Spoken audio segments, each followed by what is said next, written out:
interesting meeting just a couple hours ago with the CRMC thing, the CRMC council. Oh, yeah. And the director of DEM spoke. And it was very interesting to get his perspective on organizational structure between the two. I'll tell you, the meeting was Deborah Ruggiero, your friend, who runs an amazing meeting, which is crystal clear. So.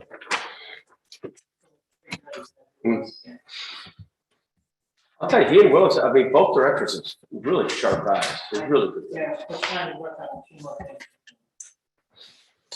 Good evening, good That's my afternoon, first name, good afternoon, everybody, and welcome to the Town of New Shoreham Town Council hybrid meeting for Thursday, March 17th, 2022 at 4 p.m. The New Shoreham Town Council will be hosting a hybrid meeting in person and via Zoom telecommunications pursuant to State of Rhode Island Executive Order 22-20 dated February 18th, 2022. We don't have the bandwidth to support a video link for members of the general public. So to participate, quote, raise your hand on your phone by pressing *9, mute and unmute by pressing *6. Supporting documents are on the New Shoreham Clerk Base page. And if you'd like to watch the proceedings via the YouTube channel, it's on the YouTube channel /New Shoreham. I'll call the meeting to order at 4:02. And one item on the agenda is to receive and act on a moped settlement agreement. This item may be discussed in closed session pursuant to Rhode Island General Laws 42465A2, sessions pertaining to collective bargaining or litigation, or work sessions pertaining to collective bargaining or litigation. Make a motion, we go into closed session. Second. Seconded by Sven. All those in favor? Keith? Martha? I'm in favor. Sven and Mark. Aye. Motion carries 5-0 to go into closed session. If there's anything to report after that closed session meeting, we will do so after.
gang's here?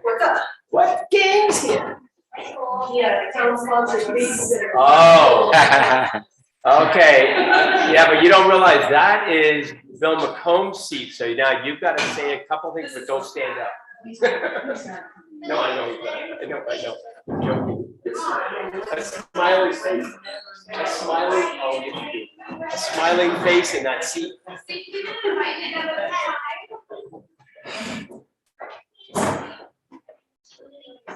Hey, thank you.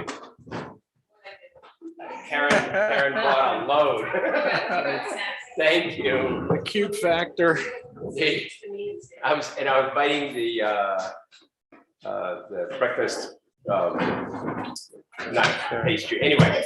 And every time I bite it, I hit one of the sprinkles and it's huge crunch and Karen would be like, oh my God. It was good, really good. Thank you.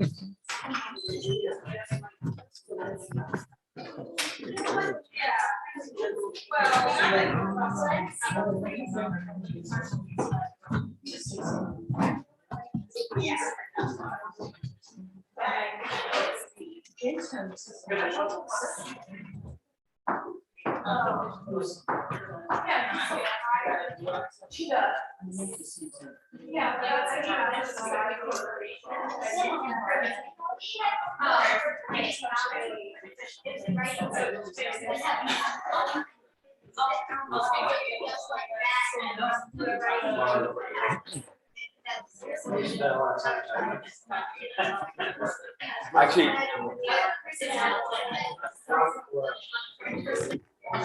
Hey, Sven.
Okay. 1, Okay. Good afternoon, everybody. Thanks for coming. I will announce that out of the 4 p.m. session, no votes were taken, and I'll motion to seal the minutes. Seconded by Sven. All those in favor, Keith? Martha? Sven? I'm in favor. Mark? Motion carries 5-0. 5 o'clock agenda item, affordable attainable housing forum. Alicia and Chris, I know you guys have had some meetings on this. I think I'll let you fill me, and I know some of the council members have already been to a few of those. So I think if you want to give a rundown of the fruits of those meetings, I'll give you the floor. I'll give you the microphone. And actually, Chris, if you do want to grab the mic and pull it back to your chair. I know, you guys just speak. You sit in the back row. We're going to turn you up. No, it didn't. That's better. Nope. She wants the microphone.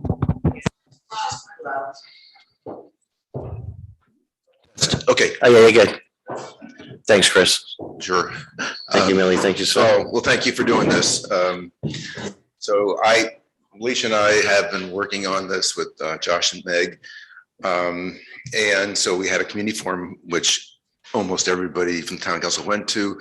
Others were on other things. So to make a long story short, what we've been doing is trying to divide up responsibilities for seeing how we can get affordable housing to be more front and center and some actions done in the near term. And to that effect, we have been talking with town council members who have their ideas, and we've been coalescing around a private public partnership that we think would be more effective in getting things done in the short term. But we have some issues here with process through planning and housing, which by its own design is quite laborious and deliberate, and that we feel needs to be changed, or I feel it needs to be changed. It needs to be quickened up so we can make decisions more quickly. We've suggested that planning be a meeting twice a month with a second meeting expressly on making more housing more affordable or attainable and going through the ordinances. Some of us have gone through these ordinances and made a lot of notes. Kelly Walsh has gone through 513. She and I went through it again. I've gone through 403. Alicia's going through 404. Other people have taken other parts of the ordinances, and frankly, they're a mess. And that they do not seem to really be focused on accomplishment. And the wording of these ordinances are burdensome, not friendly to affordable housing. And we think that there needs to be major rewrites, and we have suggestions. The process for those can only be accomplished though through public hearing, I believe. And that's why we are asking for more meetings, because that's the process. If you are going to make changes to these ordinances, it takes a public hearing, it takes advertising, it takes time. And so we'd like to request that the town council come up with a process to bring alacrity to this. And frankly, if the leadership, and this is just me speaking, if the leadership is not open to that, you have to look at the history of this issue. And the one that really got me motivated more recently was looking at the Charter Review Committee work in year 2016. They laid out this problem very well, much better than I think we have, with solutions in black and white. And to my knowledge, there has been almost zero attention paid to this by planning or by the housing board. This is unacceptable. By not addressing this issue, it has become more and more of a mental health issue on the island.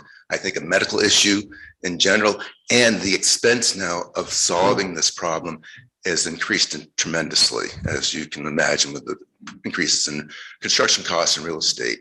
So we have a problem in leadership. Leadership needs to either start leading on this issue, or I would like to ask them to either step aside or step off and let other people take this over. Because after seeing what I saw in documentation, this is obviously not a new issue and it's just not being addressed.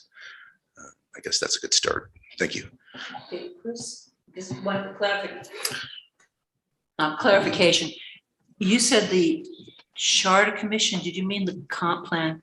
I thought I meant the comp plan and then we couldn't find it. And I thought I saw it was under the Charter Commission 2016 Section 6 housing. If I'm wrong, I'm wrong. I printed out a bunch of stuff which apparently didn't make it into my bag. So I can't tell you. It's a comprehensive plan. Okay, comprehensive plan, sorry. I guess the timeline was, Yeah, the time wasn't right either. I know 2016 is not right. I only know because I guess what's it for something else. Okay, well, that's the document. If you look at chapter 6, it's housing. And in very short order, it lays out this issue much more organized than we've been able to do ad hoc. And I say that's a reference. And I don't think that reference has made it into action items before planning or before the housing board. So. Maybe, if I may, have you been to the planning yet? I just don't know. I was informed by planning that this was on their radar and they would be addressing it. Not this section, but this issue. To me, it all goes through planning. Everything basically begins with planning. It all goes through planning. It's a frustration. Yeah, it all goes through planning. This is why, we observe this and we just don't want to complain because nobody likes a complainer. We like people that offer solutions. Our solution is to have them meet much more frequently and the extra meetings be focused on this issue. I don't know how you do that. If that's a mandate that the council gives as a directive, or if they just take it on as by themselves, I don't know. I'm not sure. Good. Okay. Thanks. Chris, while you're still up, Chris, you started off by highlighting the need for a private public partnership. Right now, that's already in place as far as had housing advocacy groups on the island with the housing board and with BED. So is that part of the puzzle already there to work with? I don't have much experience in working with them. I don't know how active BED is really anymore in these things. They did do some projects, but they don't seem to have much going on these days. If they could be reconstituted to be more of the private part in the public-private partnership, that's great. It may be a new entity. There are, like you said, other organizations working on this. I am not part of any of them. But I do know that there are people that have created their own groups for this, and it's not BED. So they're new groups. I don't know if they formed into a nonprofit yet, but that is the discussion I think people would like to hear. To just follow up on what I said with planning and the housing board, the AARP organization has a plethora of information on really this issue. And I would like, to be giving to the town these documents that show they don't have to start at ground zero on this issue. It's actually been well thought out because of course it's not unique. And I'm going to bring these officially to the town and have them distributed so they're on record so they can take a look at them. And they can go through and get more if they would like, but they really, through these documents, are well up on that curve of learning. They are not having to start, at the very bottom for design concepts and construction costs and that kind of stuff. Personally, I'd like to work with the two groups we already have and just reconstitute, like you said, BED, so they know they are now out of bricks and mortar. That's the job of the housing board, but they can still be a strong advocate from the public, the private side, as far as funding, lobbying for zoning changes, all of the above, and work in partnership. Well, then we should be having more meetings like this, and we recommend take an ordinance one night, just go through it, redline it, make the changes, discuss it, and then, work with it. The two that we have to select which are the ordinances that seem most effective. And right now, from my perspective, which is not that educated or comprehensive. It's 403 and 513. 403 is detached multifamily, and 513 is year-round accessory housing, which could be changed into affordable housing. It's funny, in 513, affordable is used all the time, but it's not capitalized, it's not defined. And Kelly Walsh has advocated through her work that really the definition of 513 be reworked first, because if you do not do that, if you do not redefine it properly, all the other words that come after that are not going to be in sync with the purpose. So that's good. And she has a 4-page letter, which I won't read because of time, but it will be submitted to you folks. I agree with what you said. All right, if there are other ordinances that should be included as priorities, you know, I take 2 or 3. Those 2, in my opinion, could have a substantial impact on affordable housing. Thanks, Chris. Keith. Just, Oh, don't go anywhere yet. no, I was just gonna say, the upside is that there are 5 people here who have expressed a great deal of interest in figuring this out, and that's part of the reason we're here. So that's, I mean, I actually encouraged more than I'm discouraged. But I have some questions for Allison and Jen, if that's okay, because Chris raises the 513 issue, and I know planning has been, I know you guys have been working through that. So I want to get a sense of what the status of that is, what the substance of it is at this point, and then if there are further things that the community would like contemplated, what the most efficient way to get those, you know, in the hopper if they're not. I mean, I have, you know, a bunch of scatterbrained ideas. I'm sure, you know, others do about some of these things. I don't, and I try to go to the planning meetings, but I haven't made all of them. So if you just give us a sense of that, that'd be great. Is it okay if I back up a little bit and kind of talk about the comp? Perfect. Okay. Please. I'm glad the comp plan was raised because that is a key document here that outlines the town's affordable housing strategy. And within the housing element, you have your strategies, policies, action items that promote affordable and attainable housing on Block Island. So there's a copy over there, handout of several key pages of the housing element that include the table that has those. There are, you know, housing is more broad than just affordable housing. So there's about 18 action items listed that were identified in the 2016 comp plan that the town has been actively working towards implementation. So I just want to give a couple examples of some of the housing strategies that there's some overarching strategies within the narrative. So one being adaptive reuse of existing structures. So for example, Harbor Church could be seen as a good model of that. The supporting construction of seasonal workforce housing and redevelopment of vacant and underutilized public property. So that's something we're also very actively looking into. So within those 18 action items, I just want to highlight a few of those that we've seen some significant progress on. One being H1C1 is identifying town-owned properties, suitable sites for affordable housing. So we have done some mapping on that, and the town is planning town employee apartments on several of those town-owned lots. So this speaks to section 513. So obviously the council is very active right now in trying to reestablish. That was adopted in 2018 to allow up to 4 section 513 accessory apartments on town-owned property. So giving the town a little more generous option.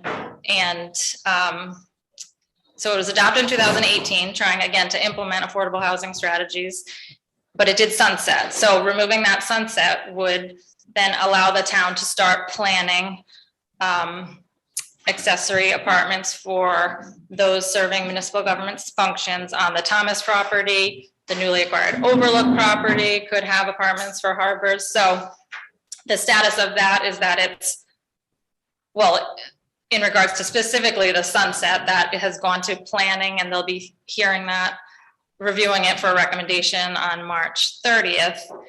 The planning board has already several months ago started looking at specifics, regulations within the 513 to see where there might be a little more flexibility. Can we increase the minimum size, allow a slightly larger size unit that might be, someone might have an existing accessory structure on their property that's slightly larger than the current maximum. So maybe that could be used for 513. So the planning board it's on the planning board agenda. They've been working on that. So that's where that stands. There's a draft document that's obviously publicly available showing potential amendments that they're considering. Another action item is establishing a stronger monitoring program for the 513 accessory apartments. In 2021, the town did a thorough inventory, investigated we had about 55 513s that were listed, and they came up with 48 that were appropriately being used, and helped get them to, getting leases signed, brought them up into compliance. So you have about 50 513s, and the town has a really good handle on where they are, how they're being used, and their current compliance and status. Another action item is acquiring and holding lands for future affordable housing needs. Obviously, the Ball O'Brien property, the Block Island Housing Board is a prime example of that. They're currently in design phase. We're expecting potentially 16 units on that property.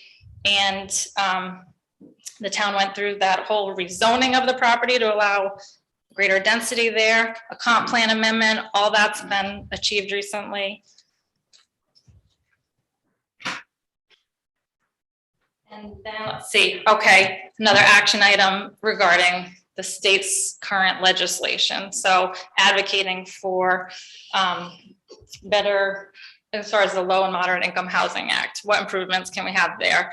So the town council passed a resolution to ask the state to allow up to 140 AMI instead of right now capped at 120. So some of your units that are affordable, deed restricted in perpetuity are not in the comp plan. Not on the low mod income housing chart. So there's been action there. And then fostering public-private partnerships to address seasonal workforce housing needs.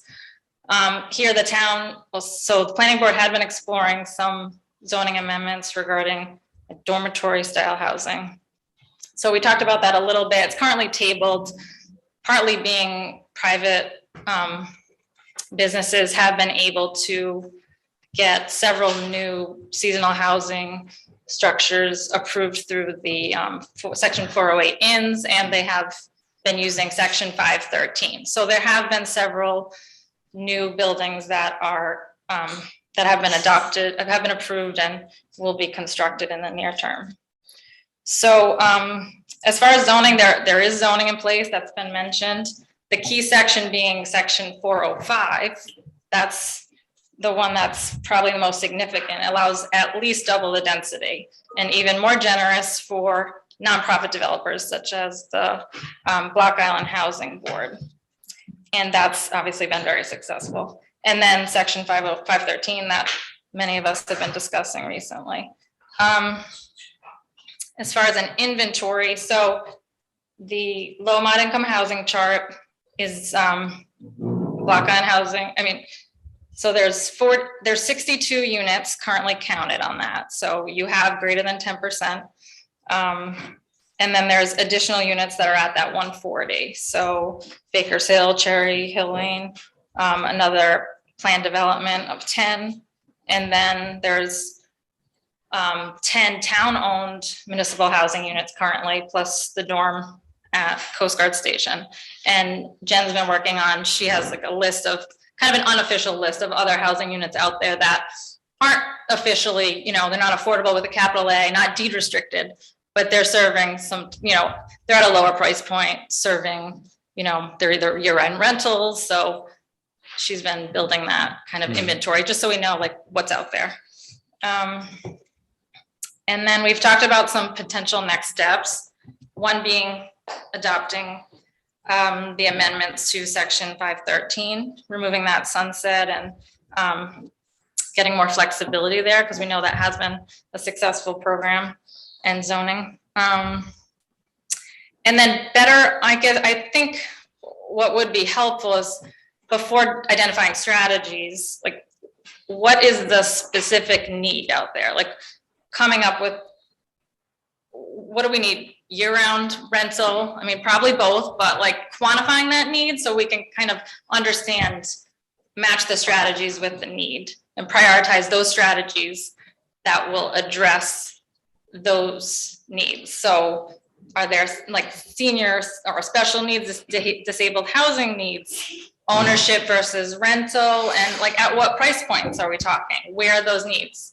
80% AMI, 140, like where are we? So if we could quantify that, it would be helpful for the town to then decide what strategies should be prioritized to meet those needs.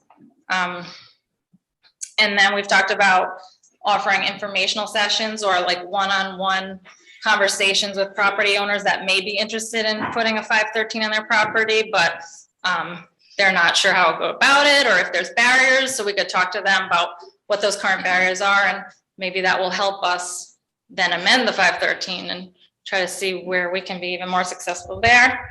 And then again, the 16 potential affordable housing units on the Block Island Housing Board's next project, like how can we better support them to like expedite that project and, you know, reduce costs there. We've looked at recently, there was technical assistance, free technical assistance for stormwater management planning. So we reached out to them and submitted that property and that project for free stormwater planning, just to help reduce the cost there. So little things like that. So, yeah, I mean, of course, we have other ideas and we can just continue the conversation here today. But For me, I'd love to hear them, you know, that's great. A couple of questions I have. One is, I know some jurisdictions do some sort of expedited review for affordable housing proposals. I'm wondering if you have any experience with those. Formalize an ordinance ways to do it. Yeah. I would say the planning board is always very supportive of it, and they know the need locally, and Socia's here from the planning board, and she might be able to speak to that, but in my experience, haven't seen them come through being involved Sure, in the Cherry yeah. Lane project. I know the planning board always has Yeah. been supportive and sensitive to the time and So understand, I'm not asking these questions because I don't think someone's doing their job. I'm asking because we have a moment here. And like, what are the things we can do going forward that would, you know, make projects faster from drawing board to concrete? You know, that's. Hold on, Kristen, Chris Waffle, let me just, I'm gonna call on you next, but I want to backtrack to something I think is very important. Quantifying need. We talk about this. How do we quantify the need and get an accurate number? Like and I think that's the word, accurate number. Because this is the question that keeps coming up, like, how much housing do we need? You know, you said it. How do we quantify that need? yeah. I mean, one way surveys, and I understand your group did do a survey, right? I haven't seen it, I don't know what questions were asked, but It's available. Yeah. We posted it on Facebook. So you're not on the board, but No, I can't. you should get it. That's all that information is down for the Google Drives. That's all that. Okay, so hold on, Sven. So we can use that survey as a baseline for local quantifying need. But when we start getting into workforce housing, I think in the future, we're gonna need to attract people from the mainland to come here because the talent's just not here. So if we're talking about I think we have two separate things here. I think we have the local population who needs housing, and we're trying to quantify the need for that. But are there any planning tools out there to project the need for tradesmen or other people who don't live in the community who hold these jobs? You know what I'm saying? Like, is there a planning tool that's available to us To attract them, would you say? to quantify the need? I mean, that's the whole thing. Like, we could say we could build something for dormitory housing to house people that need to come here in the trades or whatever they do, whether it be restaurant work or the electricians or the plumbers, you know, that kind of thing. But Yeah. we know we need that, but how do we get there into what we need? I know, and I've had some initial conversations about that with the Buckeye Housing Board. Sometimes you get to, like, when you start thinking about how to implement that, like, fair housing laws come into play, but Right. again, depending on the funds. I mean, I know that So, like, targeting specific I think the industry or profession, saying, oh, you can only live here. the only answer to that question, there isn't really an answer. It's an esoteric question. It's if you build it, they will come. But what are you going to build? That's a question, you know, that hangs out there.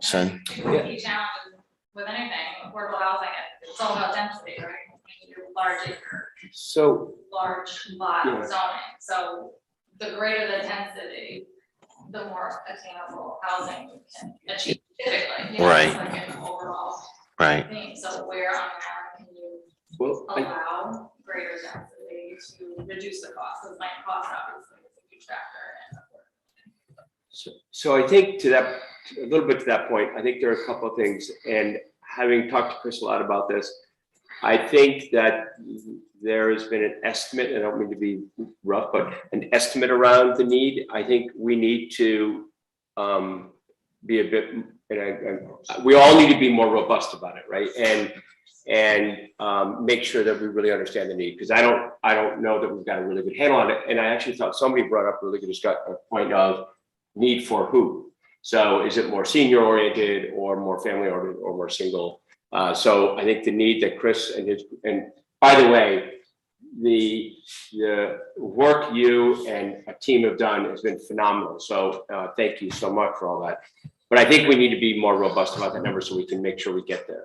The other thing I think, and this is to me very, very important, I divide right now based on all of what I've been thinking is there's private property resident year-round work, which is 513, I mean, getting to how do we put a house, a second house or a second kitchen on somebody's land and giving them incentives around that, that's private. That's not gonna go to a 6-8 room rental unit on Paul O'Brien. That to me is a bit more public, which could be public-private. So I think there's sort of different phases of work. Andre, to your point, need is critical. I think the 513, 405, 403, all those need to be really detailed reviewed, go through a process. And then I think if one of the goals is to form some private-public partnership around more of a 6-room rental thing, that's going to be on, you know, maybe it's Paul O'Brien, you mentioned that. Maybe it's another piece of land. I mean, that's where it's got to be a real public-private partnership that I think the town can contribute parts of. But then there's got to be, whether it's BED, whether it's Housing Board, or others. Having talked enough to Cindy and John and others on the Housing Board, you know, they've been doing an incredible job, unbelievable job. They're strapped. They are very focused on the model that they have is very focused on ownership. They know there's a need for rental. They don't quite know how to get around that conundrum. And I think everybody's struggling with it, but I think that's where there's an opportunity to help the Housing Board versus sort of dump this on them, because dumping it on them is not, hold on one second. But, and so I don't know whether it's a new entity or an enhancement or a help to one of those, but I think somehow we've got to get some effort around this rental unit housing in a more larger way. Does that make sense? Versus 513, because we can solve 12 units around the island. That'll be each individual one and each one separate. But if we're going to try and do something in a grander scale, I don't see that coming through 515 or any of those. in my opinion. Could I ask, Go ahead, Martha, and then Chris, and then Kristen. the 504 double density, what are the restrictions on that now? Yeah, section 405 affordable housing. Yes. In regards to what type of restriction, so if it's gonna be affordable, Does it have to be on public sewer? Oh, That's no. changed. I don't think there's that restriction, although, no. They would need to be, official affordable housing, deed restricted and in perpetuity to get that density bonus. And like I said, it's greater, so private property are gonna do that, but it's most likely gonna be nonprofit housing for, and it is a generous density bonus compared to planning. That seems to have been the problem, like most of you either know this or heard me say it. Just getting 513 through in the first place was a Huge. brutal, sad, facing the same amount of opposition from people who today didn't oppose it. And I just had to say that because I didn't have my microphone on, that's okay, it doesn't matter, nobody heard me. The thing that strikes me though, every time, I look at these, there's gotta be community as individual participation. And that's the thread we seem to have lost. That was a piece of several of these projects going on through, most of them, in fact. And I think that, people like mention the church, which has, 4 small units, without really understanding or knowing that could never have happened if that building hadn't been sprinkled in the 80s. It was a long time ago.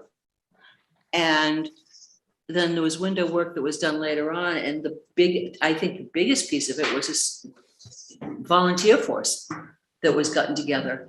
And that's, I don't know if, every time they spoke of it, they said they couldn't have pulled it off without that. And Doug, you know more about it than I do because your wife is involved in that. But, and I think everybody kind of looks at that and sort of hopes somebody else will do that. Or do it with half of their property. And does anybody know if the rectory sold it? They've got more money than the Baptist.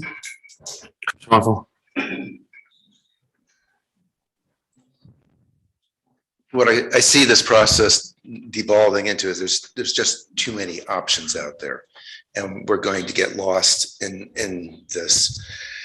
And I know it's not good planning or process to really pick and choose and focus narrowly, but I really think that's what you have to do and let the other things that your other ordinances be addressed later. But I strongly suggest focusing on a couple and to move this along. And that's really what I'm about, because we all know what can happen, and that's happened, is if we could form an ad hoc group from different committees within the town and public that would have a task to address these issues and to bring them to the forefront and have them responded to in short order. I think that would be helpful. There's a lot of things that are embedded in these ordinances that are just problematic from a alacrity point of view. Like planning has their ability to put their requirements on a project through the supplementary use permit process, the dreaded stuff. Zoning can do the same thing. There's no language that I can see that says planning and zoning should be talking to each other and making sure that they're consistent with the requirements. They could be counter. That type of process, I think, strongly needs to be eliminated, because it could just go back and forth like a ping pong match forever on their issues. So there's a lot of things like this that could be addressed by perhaps an ad hoc committee with the blessing of the town. And really the key is whatever we ask for gets at least considered in short order We can do a lot of the heavy lifting because planning, zoning, housing, they have other things they're working on. You know, it's not their sole responsibilities for housing is not attainable, affordable housing. So how do we, you know, get them to make us a priority or this issue a priority? You know, we can make it a priority for them, help them out. But I would like to see if that's something that you folks could talk amongst yourselves and see if you could support it. Thank you. Thanks, Chris. Kristen Bauman?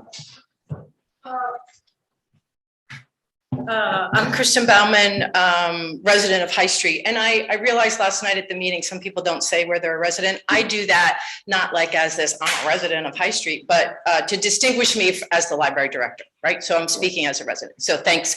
And I can see you're all as tired as I am. We were in this room for a long time last night, and housing is personal, right? We know the name of everybody in this room.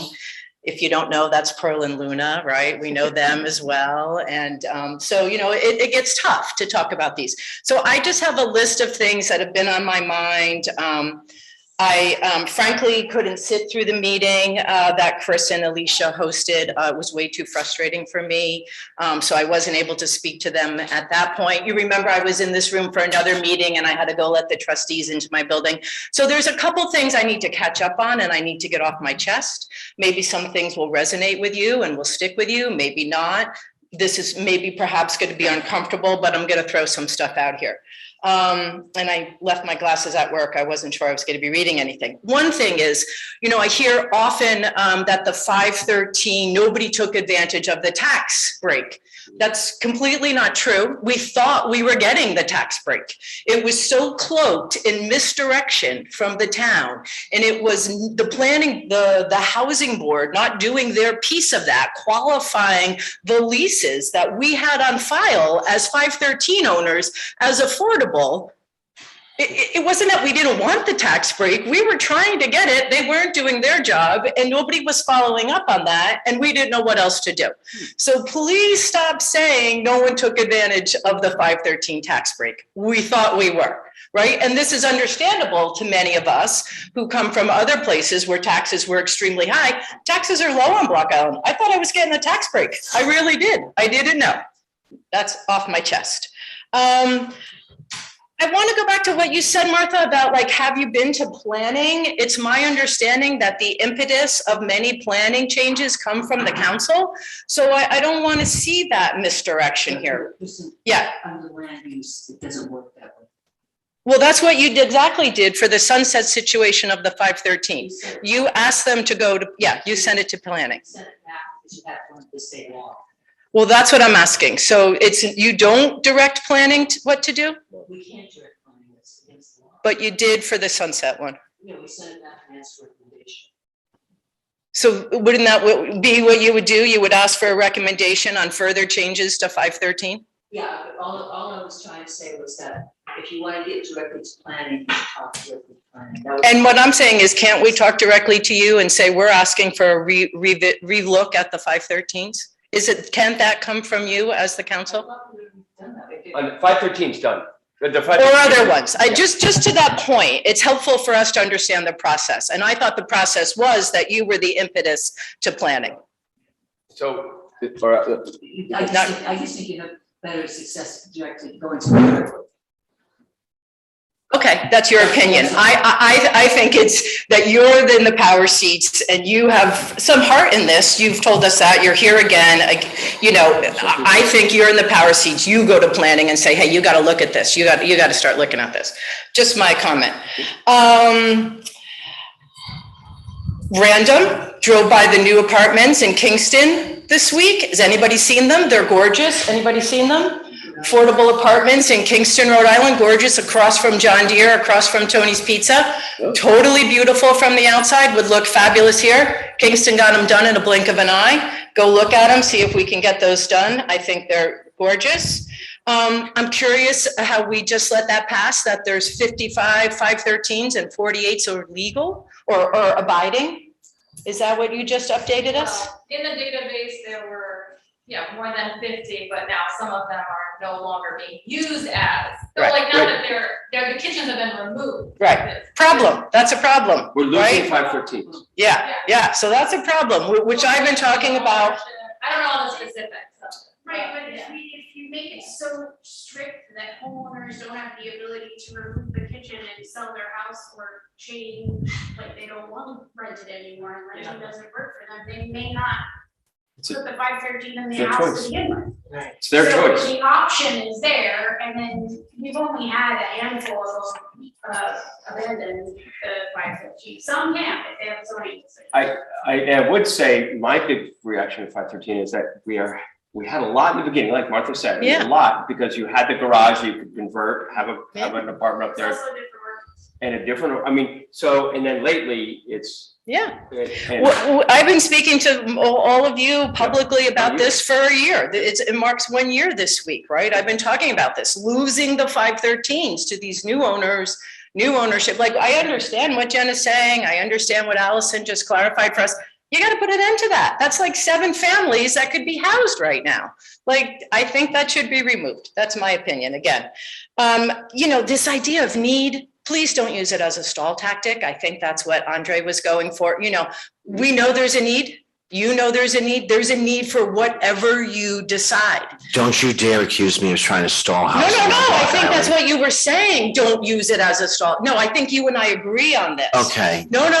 I know, we're all tired. And like I said, I'm not I tired. prefaced that. I'm not tired. I'm just responding to what you just said. What I meant to say more clearly was, I think that's what you were addressing.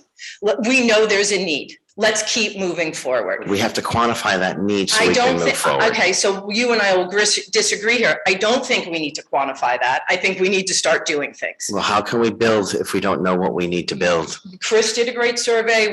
There's people in this room that need housing. I need housing. How many people in this room need housing? Thank Okay. you. All right. So, so there's a need. There's a need in this room. There's people listening to us. There's a need. I'm just gonna stop you there because we have I know. like 13 to 16 units going up. And I know there's more than what's in this room that need housing. And how many people? So they're being applied at the built. That's church? why we 30? need to quantify. Okay. Well, we need to do whatever you're going to do. So my point is we need to do it all. You need to do a tax break. You need to look at 513. We need to do everything we possibly can. That's what I'm saying. That's how big the need is. And I know you're not using it as a stall tactic. I want to make sure that it's not. And finally, I'm going to say something really loaded, as if I haven't said anything loaded yet.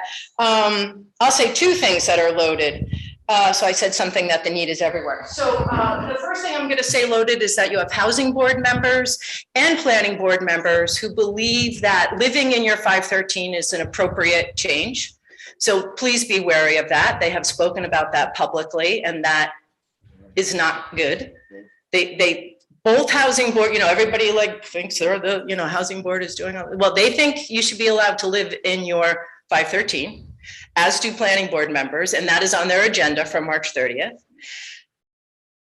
And I think that the pathways to housing come from you, and that one pathway to potential housing, because we know it needs to be funded, it would be to stop collecting money for land preservation and start collecting money for housing. That discussion at the state level, whatever that enabling legislation is, and I know that we love our land preserved out here, and as do I, right? As do I, but it's enough. We're at 50% or over 50%, whatever that number is enough. And so now that tax that gets collected on house sales could go to housing. And I know you've discussed that. I've heard that before. I'm saying go for that. We haven't discussed that. Oh, somebody has, sorry. I brought it up. Okay. I have brought it up. Yeah. It's an idea. It's never came back to the council. I don't know how they feel about it. I can surmise how they feel about it by not trying to follow up. I agree with you on that, 100%. Excellent. 100% as a steady stream of funding. And then maybe some year it goes to the fire department, and maybe some year it goes to the $10 million school bond we're about to do. It's a legislative change. Correct. Could we look at that? We will. We'll Great. put that on the next legislative agenda along with, because we didn't have that discussion. And I would actually like to see where the council stands on that, but that's not on the agenda tonight. I threw a lot of stuff on the wall. I'll take the one. Thanks. You got a few. Okay. You got a few. Thanks. Jen, planning, is there anything in there that you might want to respond to? I can just say that anyone can apply for zoning change. It's an application to the town council, it gets referred to the planning board. Planning board has 45 days to act, it goes back to planning.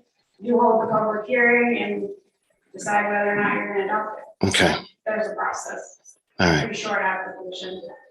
because, Can't originate, from the public. Sometimes, in a lot of cases, the planning board may start, they originate something and send it to the council, because council ultimately is one that owns the zoning ordinance, and you adopt those changes. But yeah, certainly any, if it comes from the public or another board or organization, it gets referred to planning board for their recommendation and for their, make sure it's consistent with the comp plan. So you look to that, you don't have to do the planning board says, but you look to their recommendation and so yeah, there is a process and anyone's welcome to submit zoning ordinance recommendation. But I do want to say that, so 513 is currently under review, like there's already been a lot of discussion about it. And so if you have specific changes, we want to make sure we get those right away. Like, submit those, you don't need to go through, that's already being worked on. So just send it to the planning board and we will talk about it at our next meeting, the 513 changes. Okay, great. Already drafted out. Yeah. I got three hands. I got Chris, Steve, and then Sosha. The idea of, Chris Warble, the idea of, getting a better handle on the percentages of housing type needed is true. Our estimate was about 65 to 70% rental, 20-25% housing as a purchased house, and the rest in some form for elderly, older, retired people. However, that could be more precise, and I'm definitely willing to put out a survey specific to that issue. We have the capacity to do that. If it would be helpful, I could talk with you on how to construct the survey properly to get that information, and it would be done very quickly because you have to know what you're working towards. I understand this, and so definitely willing to do that. So I just would offer that. And we can sort of facilitate that. We have a survey monthly subscription, we just did with other zoning ordinance amendments and so we can work on, how much detail people are willing to submit. So we know, because it's not a sole tactic, it's just we want to make sure the strategy is successful. We don't want to build units that, we all know there's a great need for affordable and attainable housing on Block Island, and we all know that it is a priority of the community, it's not priority. But we want to make sure we prioritize building the types of units that are most needed and that will be built, right? Well, I'm gonna just go out on a limb, and I'm gonna say that if we do the more precise survey, it's gonna come back very close to those numbers I just told you. Yeah, okay, great, that's helpful. And we estimate, people have estimated individually based on how many people actually were represented by the survey answer, that there was 160 people actually totally looking for this type of housing. Yeah, we can make that more precise though. Yeah. That one's already. Okay, I know that I sit on the board for the church apartments, and when we first put the 4 apartments out to the public, we only had like 9 applicants. That was surprising, because I know some of the other members thought we were gonna have 30, 40 applicants. We didn't. I think this time we'll have more for one apartment that is available. I was just gonna ask that if anybody, At that time, it wasn't the need for rental, it was more everyone wanted to express an interest in ownership. right, you brought that up and I was gonna ask if anybody has that answer on that. Hold on, Catherine. I'll give you a chance. I know there's an empty apartment there, and do you have a number? Is there a number yet about how many people?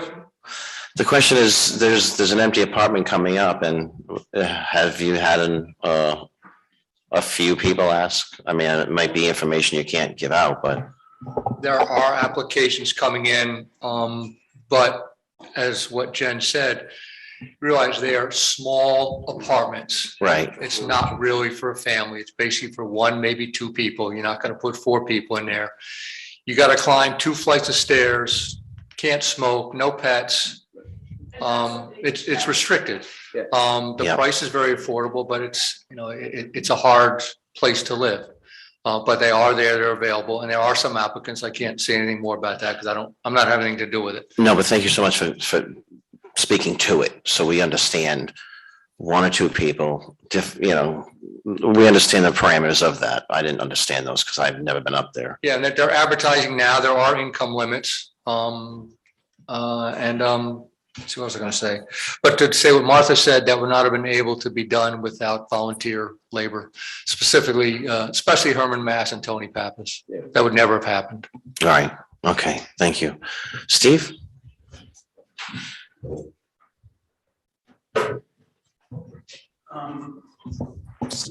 As it regards the housing board from going to their meetings, it seems to me from listening that the biggest impediment they have to building affordable rental units is that they need money for it. They need money to build them. They build houses for sale because they take a loan, build a house, sell the house, pay off the loan. They don't want to take a loan and build a rental because then they're going to be stuck paying off that loan for 20 years, waiting on somebody to pay the rent, which, is not ideal. So, to help the housing board in the process, they need money, and that's easy for me to say since you're all the ones that have to vote to give them money, but that's what they need in order to do that. You can have 16 units at All O'Brien. Then to Chris's point about the planning board, and it's not a dig at the planning board, but the last meeting, I believe it was the last meeting, they were discussing the 513s, but they have a lot on their plate. So they allotted 30 minutes to talk about it. Allison had prepared a very detailed and good summary of the different things they need to look at, different sections of the 513. They looked at one, and I'm not sure if they made a decision on that one thing or not, so it is a lengthy process anyway. And to Chris's point, there may need to be some way to speed that up, because if you have to go month to month to look at one thing that Allison picked out when there's 12 they need to look at, it's gonna take forever to get the 513s or any ordinance taken care of if you have to blend it in with everything else planning board has to look at as well. So. All right. I thank you for your comments. I also, it's not planning board either. The council itself is running into time. When you say everybody's so busy. I used to just be like, yeah, it's the business of the town. But now that I'm sitting here, you take different, you can put, okay, let's put 10 something we can handle on an agenda. And one of those topics could be 2 or 3 hours. I don't remember a time when I remember a time just not too long ago where Chris Willie and I would be sitting here like, why is the agenda so short? Why are we done at 9 o'clock when we have all these other things going on? I don't know if it's COVID, things have excelled, or things are moving at a much faster pace. Things didn't get done. People say that to us all the time. I don't want to do this, but I know you guys are busy. Well, it's the business of the town, and I think we have to make time for that, especially the important things of it. I don't mind more meetings, but I don't really favor meetings just to have to talk. Like, I want to get things done. But I'm just saying that I agree with that sentiment that if the planning board only has a half an hour, I get it, because there's so much going on. I don't know if the solution is work sessions, meetings. That's up to other boards to figure out how they get the business of the town done. But I hear you. Within the past 2 years, we never had this issue of, oh my God, we got to put things off. It's 11 o'clock. And you've seen our agenda. Some of them contain 15 items sometimes. A lot of times, we need those 15 items there to get signed contracts or whatever have you. I'm getting off track here, but I agree. Be quiet. This is why our meetings are so long. Trying not to. I said tonight this was a listening thing, but I'm glad that. Did you have a comment, Catherine? I know you're trying to get ready to leave. Did you have a comment that? Thank you for your patience. No, did you have enough? My children have ransacked the entire town hall. It's okay, it's theirs. All your offices. Do they have matches? They don't have matches, do they? Oh, perfect. Okay, thanks. I think her comment was about size. Okay. Catherine, about size of the church apartments. Oh, yeah, no kids, no pets. God, so not the kind of place for you, huh? I hear you. Hold on a minute. Social, did you have a? Go ahead. There's a few comments. I am delighted that this discussion is taking place, however. Several comments. First of all, a big picture comment. If the zoning rules remain the same, Block Island will reach build out in 50 years, allowing for another 530 homes. 10% of those year-round homes has to remain affordable by law. Where will we get the land to build on? So that's just a big picture. I think the tools for affordable housing are here. What's lacking is the incentive. For example, when you look at 405, which I helped work on very hard and am proud of, it still depends on the incentive for the property owner to be willing to subdivide, to be willing to sell that lot that's not quite a buildable lot for affordable housing. So if there's nobody willing to do that, then we don't get them. And a similar argument could be made for 513. When homeowners are rich enough to own the properties that they do here and build accessory buildings on that property, they want to use those accessory buildings. They don't need the income. They want the summer rental. They want to use them for summer rental because it's my understanding that a year's of regular rent is about equivalent to what a summer season brings in rent, so why bother? And secondly, they would retain their privacy off-season. They can use it for their family. So I really don't see the incentive for people to create 513 apartments. I think we need to be looking at the PD. Where is that? I have it here somewhere. When you're nervous, everything blurs. With a plant development concept where, such as the one that we are now looking at, the Sunset Plaza, if there's town land that can be rezoned to accommodate affordable housing, then look for the funds. And I so support putting a stop to, what do you call it? To preserving open space, to transfer that focus onto, well, what can we do for the people who live here now? Nobody mentioned section 712, where the developer can offer 25% of the homes to be affordable. Again, that is dependent on the incentive. So maybe my bottom line message is that somebody, and of course I always look elsewhere first, somebody should take the reins and say, let's buy this property, let's zone it for affordable housing, and let's do it. And that's my comment. Thank you so much, Sosha. I think that we had a discussion with the state housing SARs, I guess you'd call them. And he did bring your last statement, he did bring that up, like, they're trying to, they finally had, the state finally hired one. And he did bring up when we were talking about our issues with him, we had a telephone conversation with Mary Ann, myself, and Keith. And he said, Block Island seems to have a lot of preserved land. And then we're all for conservation. But I think when we get to the point where I think if we're going to look for state assistance, we have to indicate that we're willing to help ourselves. And I'm not an anti-conservation person, but there's only so much land on Block Island.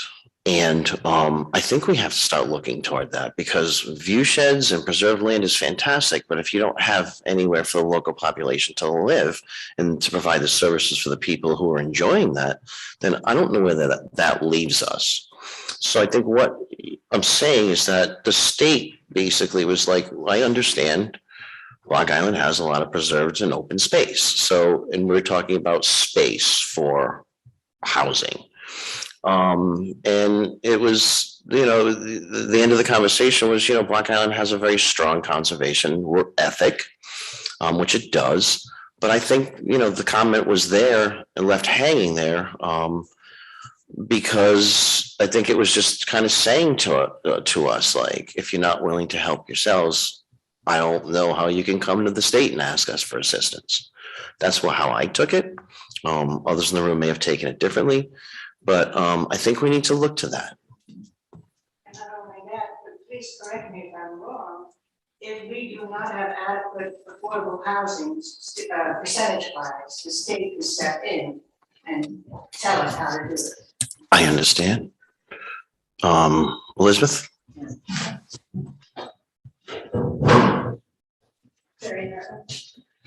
I'm Eli Holmes. I am a resident. I want to reiterate and stress that a housed community with stability is a healthy community, and that we will deepen the beauty and richness of our community by housing the people that already live here and really taking that into consideration.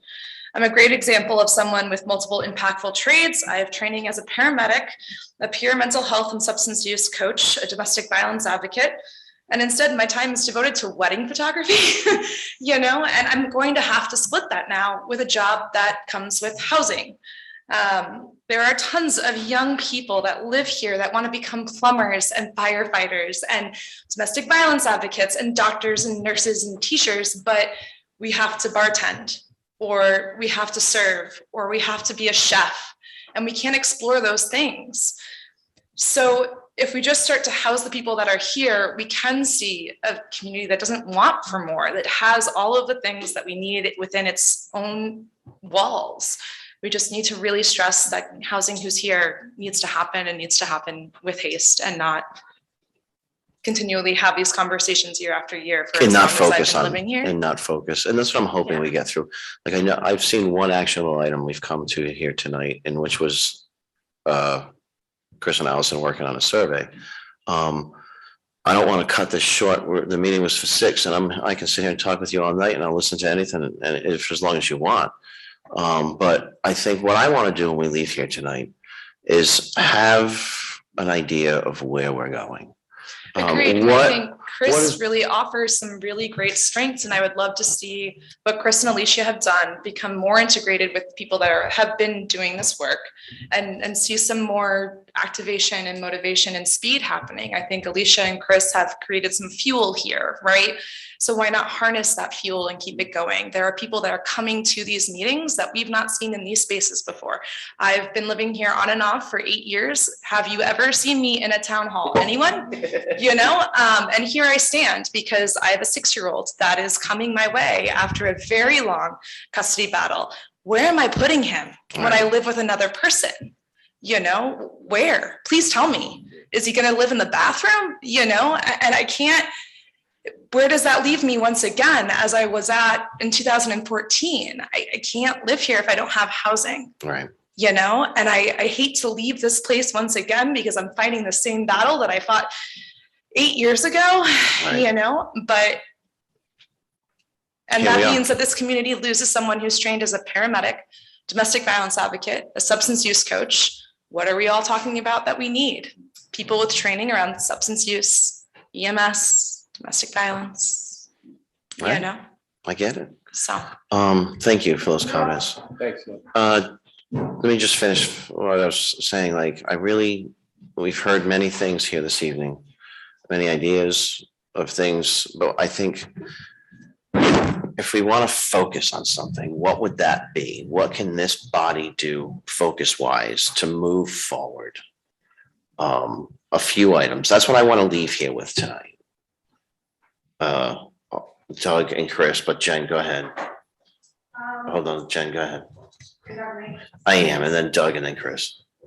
A few things to consider for allowing 513s, putting on a survey that Allison and I talked about doing, just to property owners to find out if they even know about the 513 ordinance. And if they do, what are the roadblocks? Is it lot coverage, is it setbacks, is it the cost? And then amend the ordinance based on the results of that survey. Because if it's a lot coverage issue, that's an easy fix. Is it the cost of building a garage with the apartment? I have some thoughts around that too. And that would be, I called a couple of modular home companies and asked if they had units that were gonna be placed around the island. Would it be a cost savings? And they said around 20% cost savings. So that's something to explore and see if that's an option for creating the 513s. Another one allows some of the houses that are already affordable units to have 513s in the basement or part of the house. I mean, you look at the 20, I'm sure there's several of them that would be interested. And then home ownership is what the housing board works so hard on. So that like is pretty much being worked on. So at least for attainable, like if we're really looking at 513 and finding out how we can make that. And that seems to be the focus. A lot, and for the meetings wise, 513 comes up every meeting.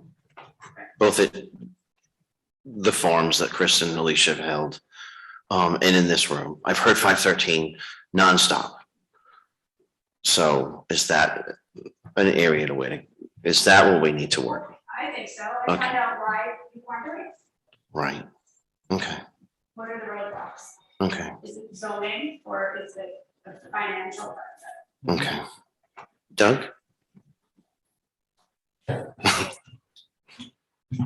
Pretty much everything that Jen just said.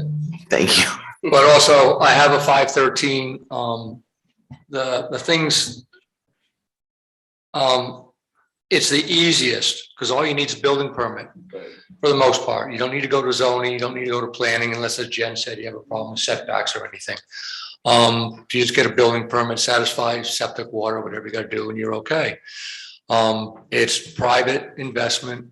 You're not gonna really make money off it. If you're doing, like she said, in a basement, you can do it for moderate cost. If you're building a new building with a 513, you could be looking at 25, 30-year payback. So it's not easy, even if you do the work yourself. But it's probably the easiest, quickest way to get year-round housing for people that live here. There's no income limits on it. You can make, you're not restricted to having it to be affordable, as long as a person lives here year round. And there are size limits. I think the size limit now, 1,200 feet, that's pretty good size for that. I think what Jen said is maybe a lot of people don't know that this exists. So maybe it was put out that publicized what it is and how to go about it and what good it does. You might inspire some people. Hey, I've got a corner of my property. I could do a garage with an accessory apartment above it. Maybe the person will help me take care of my house, or, I need a caregiver. A year-round person will go in there, they can help take care of it. I know one person had to leave their house just in time because a caregiver had to move in. I know there were two, as far as people giving up accessory apartments, they have a right to do that. There are two on my road were given up because the property sold and the new people said, oh, we don't want people living 50 feet away from us.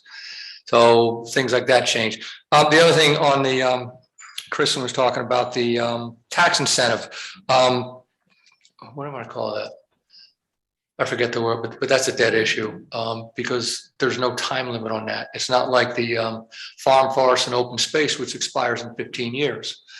Anytime you violate that, you lose 15% down to 0% over 15 years. The tax break for the affordable housing, you never get credit for it. Anytime you sell it 10, 20, 30 years down the road, you have to pay all the taxes back at a huge penalty. So who's going to do that? That means you might not be able to sell your property. I like renting it, or I don't want to rent it anymore.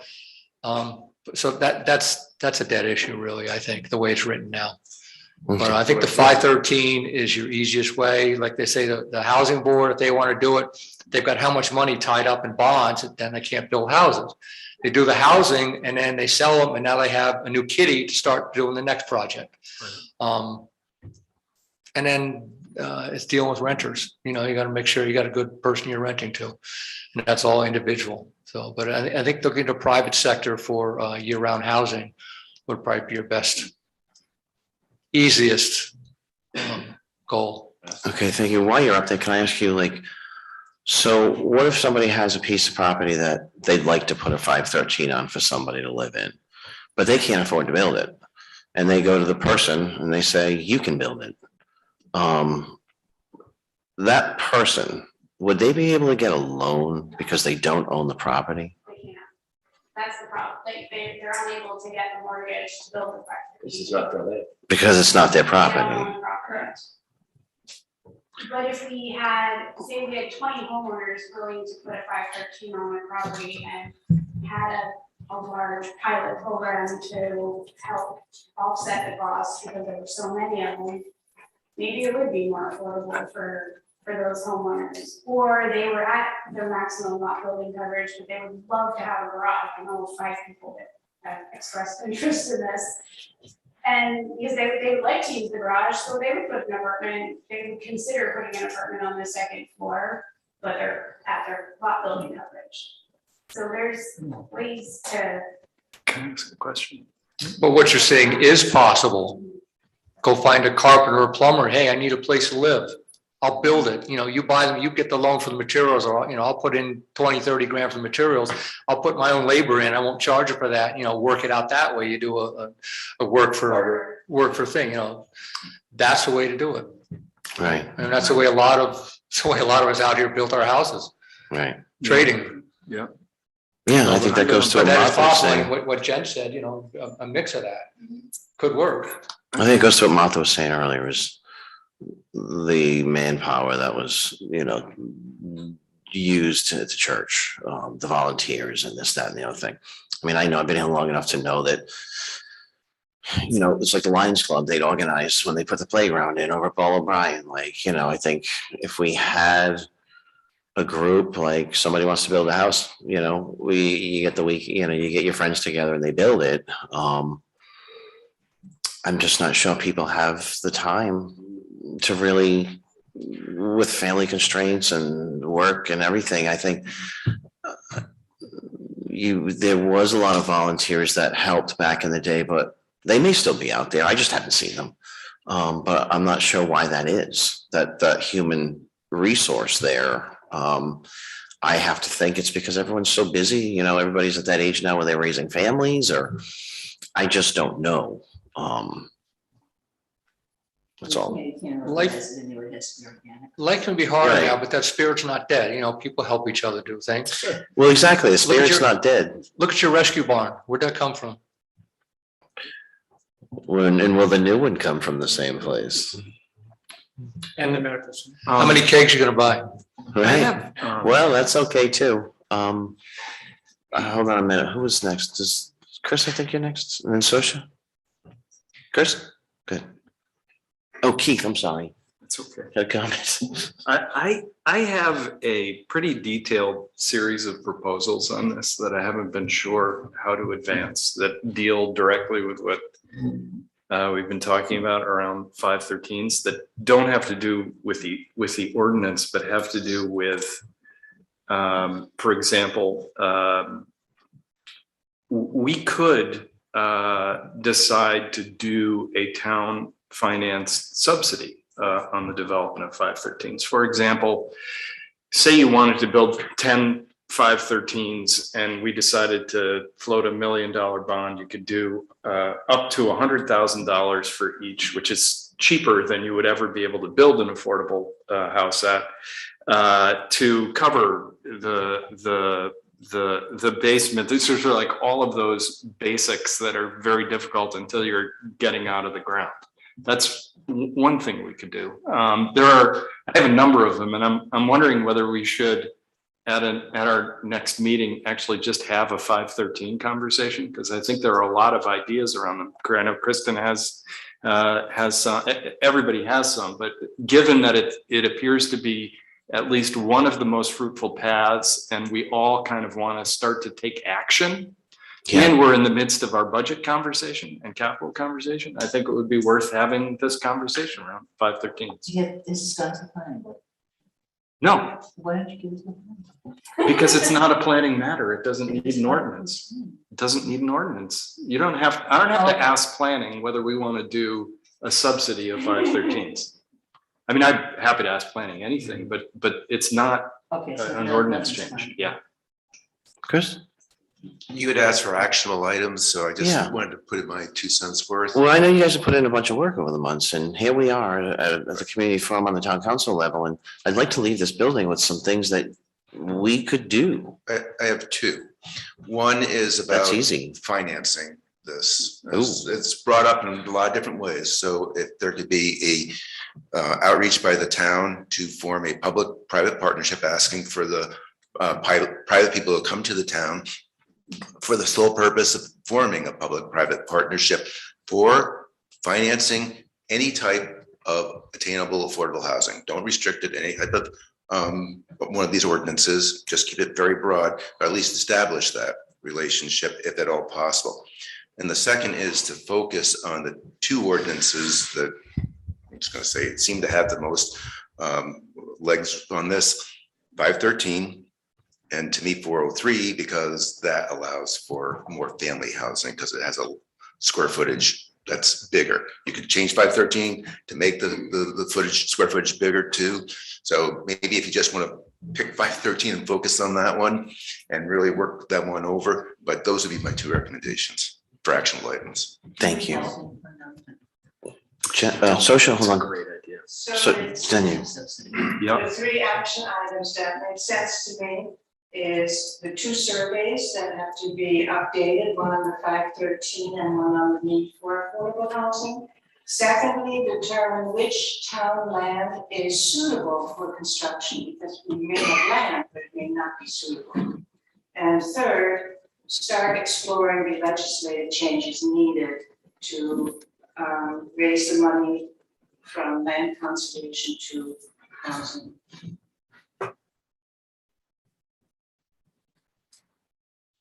Thank you, Social. Jen? I was just gonna say, I think having some more data around the roadblocks with 513 is really important.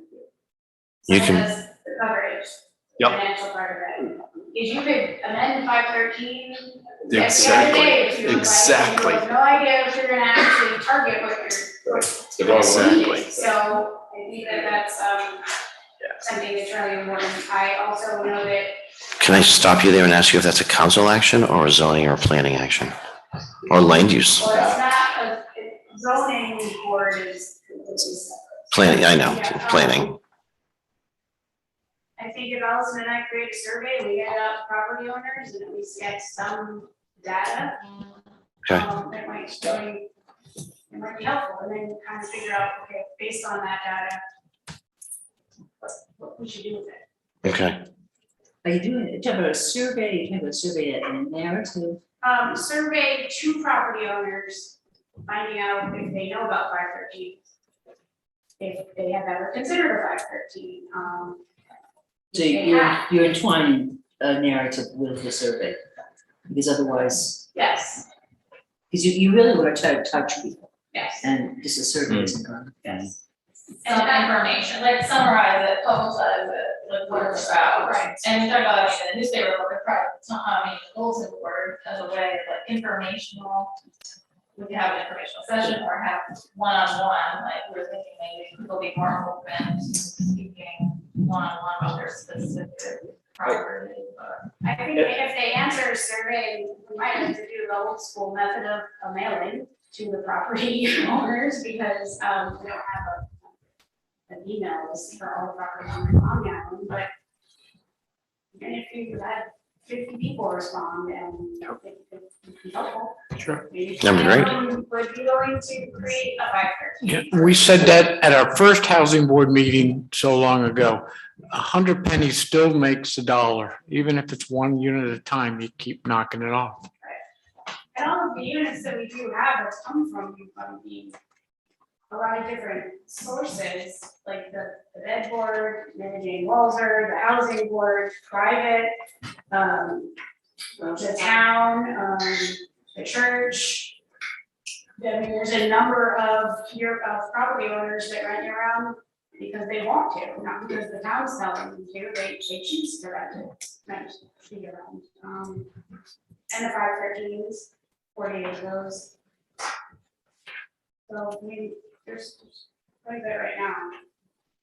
We need more, probably double, but Thanks, Jen.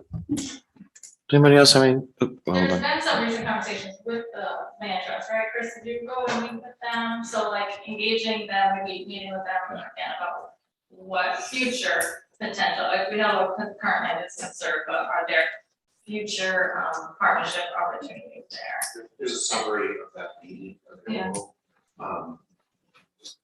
Let Linda know going forward, these things are possible. Yeah. Retroactively, no. Yeah, right, so, We need leadership.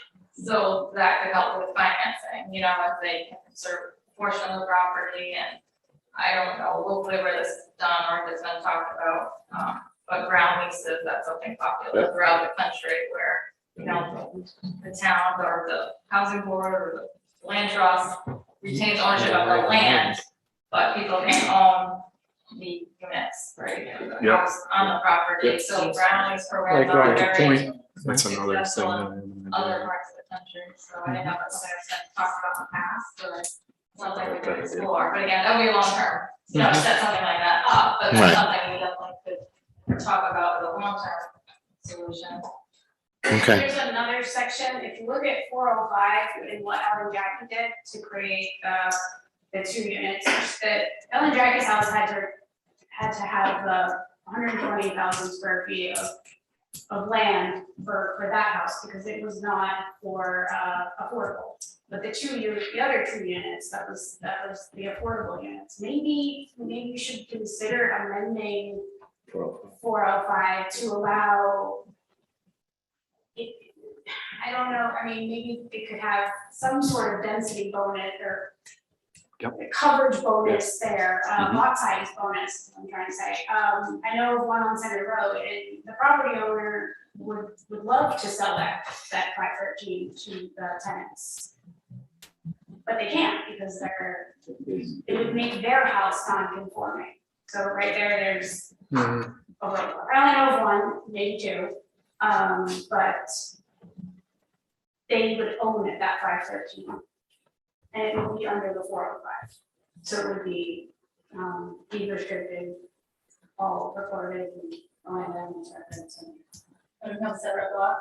Yeah. We call it a single family. Yep. deed restricted. Yeah. That's sort of 405. It is 405, but it's because the main house it wouldn't have enough zoning to support it.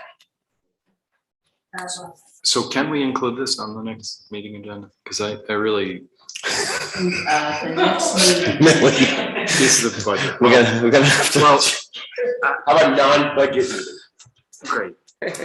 When is our, Steve, I know you want to say something, and Doug, hold on. When is our next regular meeting? So March is taken up with budget,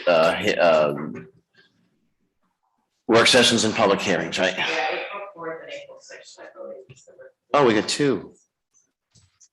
Gotta find- April 4th is our regular We meeting, find some room in there somewhere. And April 6th is a work session. And that is a budget hearing, it's a public hearing.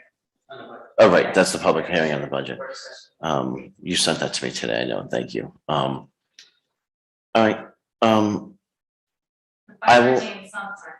no, go ahead. I was thinking the 513 sunset, clause might be coming on the agenda. We're going forward. Yeah, so Perfect. Okay, that evening, you know.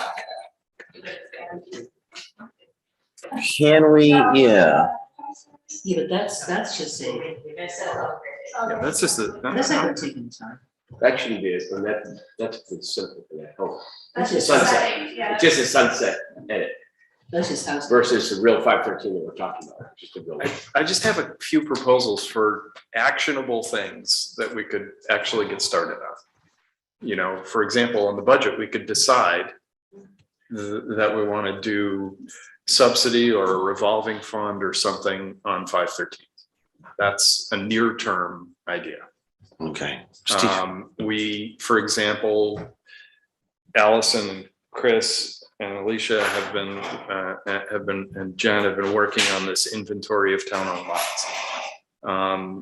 We could come up with a program that gifts those lots or ground leases those lots to people. This would be attainable, but to people who can get construction mortgages.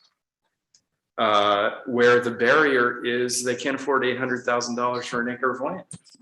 I mean, that makes a big difference. So, you know, there are some things that I think we can, you know, at least talk about doing that are near-term things that, you know, at the very least, you get a sense of how much appetite there is for some of this stuff, Right. you know? Steve? I was just gonna say that 513s are a really good option. But you have to think about, you have 50 of them, you've had an ordinance on the books for 30 years. You need 50 more affordable / attainable units that you don't want it to be a 30-year process. More. So you have to make drastic changes like you're talking about, 2 to 513s, or, do some other things as well. Yeah. And just a lot of 513s. Okay. It's not as they're currently constituted. I do think if Allison and Jen put out this information, for all that we think everybody knows this, I think there are a whole lot of people who don't. Yeah, absolutely. And don't have any idea of, they think the process is too onerous, if they've heard about it. And then, most of the operations out here, people just kind of need to be encouraged and to do the right thing and thanked when they do, instead of berating people who don't. And if we had 6 accessory apartments and we lost 2 of them, and we still got 4. I'm sorry, that's reality, that's life. I'd rather have 4 than have none, because nobody wanted to do it in the first place. And nobody wants to live on the west side anyway, Doug. Thanks, Martha. Thank you. Doug, Yeah, what's the problem? I wouldn't mind the west side. I won't be cut off in the ocean coming up. I like the west side. I never go home in a boat. Okay. Doug, did you have a comment? Yeah, well, I just want to say from day one of the housing board over 20 years ago, that we discussed with the conservancy and the land trust, that anytime there's a piece of property that could be purchased, and if we could develop like the roadside, and they could have the conservation side, remember this, Mark? And that was brought, one of the first things we did was try and open that up. I don't think anything's happened, because I guess the properties have not been good for that, but that was brought up in the very beginning. Okay. Thank you. Go ahead. Bill Andrew, are you on the phone still? I didn't even know that was here. Bill? Yes, I am. I just wanted, you've been listening, I'm here. you've been listening to a lot of input. I've been listening to most of the meeting. How's that Zoom going? You're sleeping? I'm having trouble hearing you. So sorry about that, and not everybody's gone to the microphone, but I guess from what you've heard, didn't know if you wanted to say anything, or having you here is great, just to have you hear it, or what you could hear, and didn't know if you wanted to say anything specific. No, I've been at the planning board meetings. The thing I thought really needed to be underscored is that the planning board is, waist deep, chest deep in 513 analysis. It's not going at breakneck speed, but they consider it a high priority.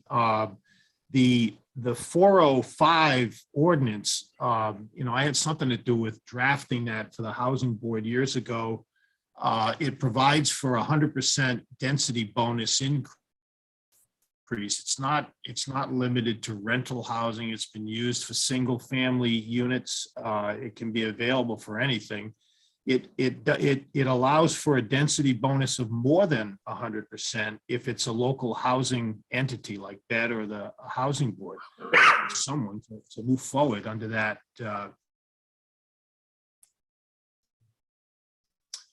ordinance. And then you've got the State of Low and Moderate Income Housing Act that theoretically allows unlimited increases in density bonuses if someone can show that it's being done pursuant to a local housing plan, like our housing plan, and a private applicant could bypass the council and the planning board and accomplish the goals under the comprehensive plan directly, could go through the planning board on an expedited basis on a comprehensive permit. The town's only had a couple of those, one off High Street, I'm not sure I remember exactly where the other ones are, but that's not a highly used mechanism. It's all about increased density, and however it happens, it's the availability of land, generating units from that land. There are limited town, the town's going in the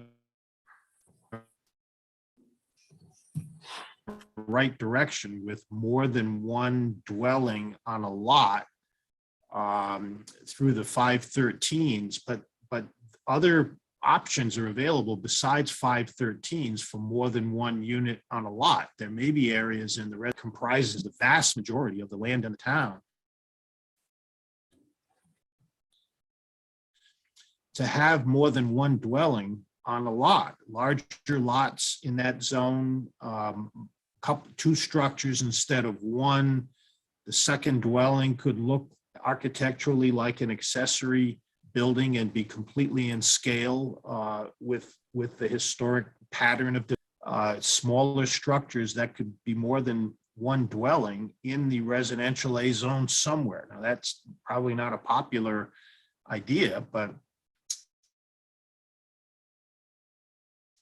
that was the idea of the Low and Moderate Income Housing Act, that if too much of a municipality was zoned in a way that precluded enough housing from being generated, the State Housing Appeals Board and the Low and Moderate Income Housing Act could be used to, as a way of bypassing basically examine those areas. And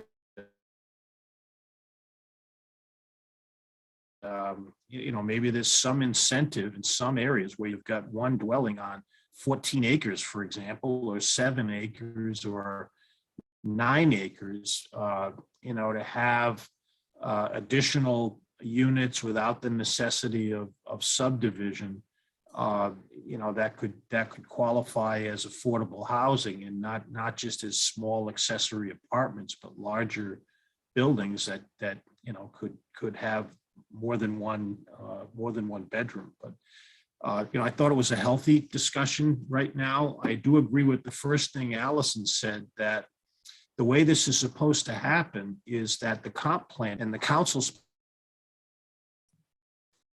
supposed to implement what the comp plan is proposed. And that housing chapter, we should all reread it, but that's already the blueprint for the things that should be emphasized moving forward. And I think, the path to getting there can be a lot faster if it starts from that housing element and the specific objectives and strategies that were outlined there.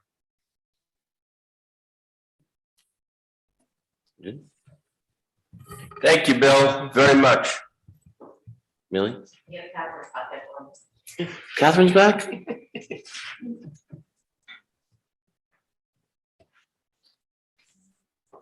Catherine, can you hear us?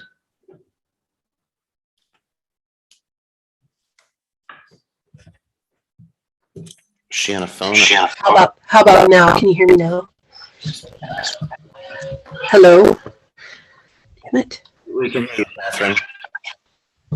Oh, cool. I just wanted to throw one more thing at you that nobody's talked about yet, which is, I'll throw it at Momo, moving houses. I talked to a building mover. People are tearing down houses left and right. And, it has to be in just the right situation to be able to be moved, because there's a lot of dirt roads, but it's actually pretty cheap if you find a small one. And there are a lot of them around, and they're getting torn down. And maybe if you're talking about using land trust land or town land, you could take these things and move them and block them up and leave them there till someone can take one or something like that. I don't know. They shouldn't be being put in dumpsters, basically, is my point. But Momo knows a lot about that. So that was just my comment about moving houses. Thank you, Catherine. I know that's been done a lot. That wasn't brought up this evening. Thanks for bringing that up. There is an ordinance, yeah. Yeah, but my understanding was that there were all kinds of issues regarding materials in those houses and liabilities and all that. I thought there was a yeah. I know there were issues with Others. them and then retrofitting them and all of that, but that doesn't mean we should Try. try. Nantucket has a community of relocated houses. Most houses that are being replaced are basically immovable because they're in such bad shape, or you're not getting them down 15-foot wide road. Like jump homes.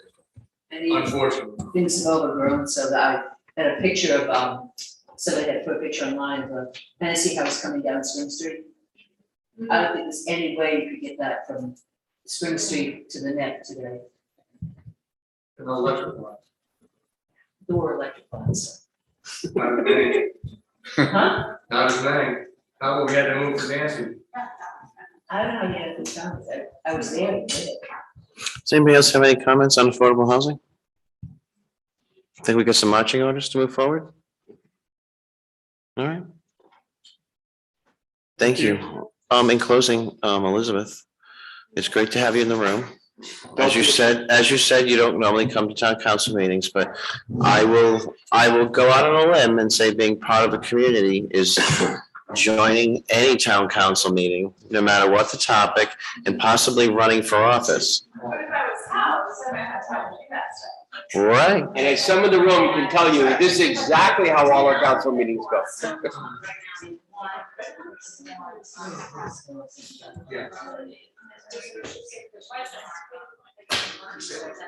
That's good. Move to adjourn? Do we need that? Motion motion to adjourn. Seconded by Sven. All those in favor, Keith? Yep, he's in favor. Martha? Yeah, Martha's in favor. I'm in favor. All right.